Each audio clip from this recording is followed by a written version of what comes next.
کسی وقت سورج واقعتاً مغرب سے طلوع ہوگا۔ اس حدیث میں موضع سخن ظاہر کرتا ہے کہ یہاں ہمارے نظام شمسی کے سورج کا ذکر ہو رہا ہے جو کسی وقت مغرب سے طلوع ہوگا، یہ آپ محاورہ نہ کسی مجازی سورج کا۔ یہ محاورے کا کلام ہے۔ سورج مغرب سے طلوع ہونے کا مطلب یہ ہے کہ اسلام بڑی شان کے ساتھ مغرب کی طرف سے پھیلے گا۔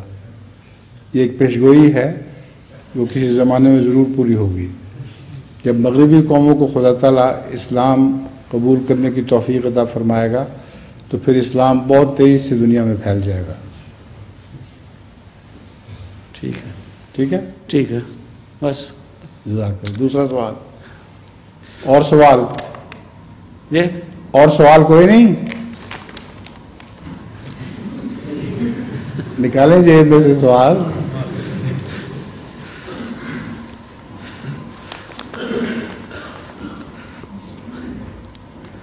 آج تو بہت چھوٹی سی مجلس لگ رہی ہے۔